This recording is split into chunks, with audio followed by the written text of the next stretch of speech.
Hey, what's going on YouTube land? This is your boy TJ and welcome to my YouTube channel, Wrestling Nostalgia, where I give my reviews on the WWE shows and PLE events. But today, I'm going to do my prediction videos for the Elimination Chamber, which is coming this Saturday, which hails in Perth, Australia. So there's only 4 matches on this card, which is so crazy to me. Like I at least wanted like 6, but the crazy thing about it is this was this way last year. It was only like I think 4 or 5 matches or something like that. But anyways, let's just go ahead and get into it. So I believe that they're going to open up with the Women's Elimination Chamber match. It is Bianca Belair versus Becky Lynch versus Tiffany Stratton versus Naomi versus Raquel versus Liv Morgan. Whew, that is a stacked card. So my prediction is Becky Lynch is going to win. Reason why is because they've been teasing that feud for the longest time for Becky versus Rhea Ripley. There's just no way in the world they're just going to keep making them have all these stare downs for like, what, 2 years they were doing this? They were doing this like around my birthday time when I went to the live event on Raw like 2022. So which my birthday was December 5th. They've been doing this stare-off thing like for a long time. There's no way in the world for them to put this much investment into this for them just not to do this. So I'm not even going to get into like anybody else possibilities winning. The only other person that I feel like they would consider to win that match would be Liv Morgan because of the fact of, you know, the revenge tour and, you know, everything that she has been through with Rhea Ripley. Former tag team partners, they broke up and then, you know, she put her on the shelf, she injured her. So it's definitely a lot of storytelling in that. So I wouldn't mind Liv winning either. Those two are the only ones that make sense to win the whole match. But let's just go ahead and move on.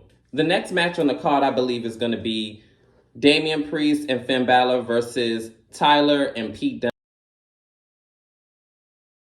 And I love the fact that they reverted Pete Dunne's character from Butch to Pete Dunne. Like, that's the greatest transition. I don't know why that was a Vince thing, but anywho's, we're not going to spend too much time on this. To be honest with you, I do believe that the Judgment Day are going to come out victorious. I don't see them losing this championship until probably maybe WrestleMania, maybe even after that. But Damian Priest and Finn Balor are great together. I don't see why they would let a good thing go with them two. Only thing that I could come up with if they were to, you know, hypothetically speaking, lose is because they want to break up the Judgment Day and like start a rivalry, because it does look like Damian is starting to like, but I do believe that he is starting to grow apart from the Judgment Day. There's no way in the world that, I mean, because like all good things have to come to an end, right? So I just feel like the only reason why they would lose the championships is because they want to carry that storyline of him growing apart from the Judgment Day and maybe striking on his own and, you know, getting a big gold belt of his own, you know? And when I say big gold belt, I don't mean the Undisputed Tag Team Championships, because that's what they're going to be fighting for. Like I said, my prediction is that they're going to retain. I do feel like at some point in time, hopefully WWE does not have him do a failed cash-in. I do want him to win the World Championship at some point down the line. We all know it's not going to be Roman's championship, like, let's be real here, but he does deserve, after all the hard work that he has put in with his character being believable and everything like that, I just hope he doesn't lose. That's it. The next match on the card, I believe, is probably going to be Rhea Ripley versus Nia Jax. Put it plain and simple, I don't feel like Nia is going to win here. I do predict that Rhea is going to retain her World Women's Championship because it's her homeland. I just don't have her losing. Definitely like is hot and is on fire and everything like that. She is a heel and people are cheering her. Just imagine when they go to her homeland, like these fans are gonna erupt like this is the men's world champion. Like I'm telling you, she's coming out on top. I just hope they don't do a hokey finish where, oh, by disqualification, we don't want Nia to lose. Well, why would you have her have a world championship match then? Yeah, we need a clean finish. So she has to eat a loss, then she eats a loss. Let's just, you know. But like I said before, I do feel like Nia isn't coming out on top with this one. So, and lastly, we have the men's elimination chamber match, which consists of Kevin Owens, LA Knight, Drew McIntyre, Randy Orton, Bobby Lashley, and Logan Paul. Just to answer it plainly, I do feel like it is the chosen one. Pun intended.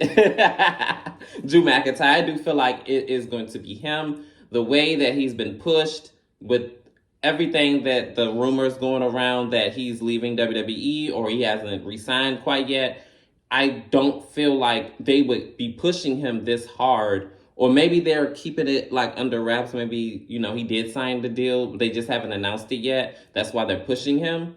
But I don't know. I just have a good feeling that he's going to win this match. Like, out of all the people, I feel like that's the only person that is viable to win this match. Like, to be real with you, that Seth does lose. And the only reason why I say that at WrestleMania is because he's injured.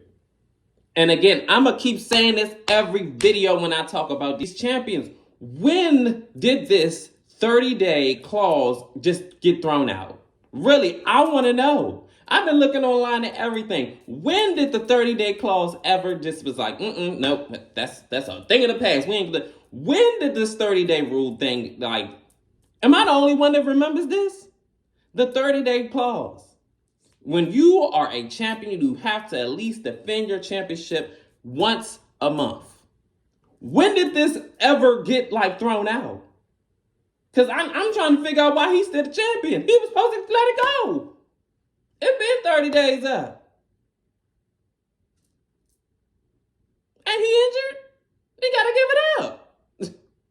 But that's just my little tangent. I don't see anybody outside of maybe Randy Orton winning this match, but that remains to be seen.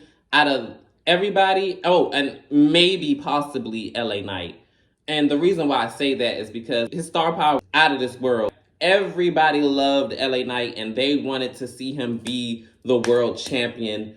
And for whatever reason, meteoric rise to fame just blew up and everybody just was buying his merchandise and everything like that. His star power kind of dwindled a little bit because I just felt like they should have struck when the iron was hot. But let's be honest and for real here. When he fought Roman Reigns at Crown Jewel, I knew he wasn't going to win that. But I would have loved to see, him win gold, but it just wasn't to be. I guess better late than never. Let me know, who do you think is going to win in these matches that I just listed? Comment down below, like, share, and subscribe, and all that other good stuff. And TJ, I'm out.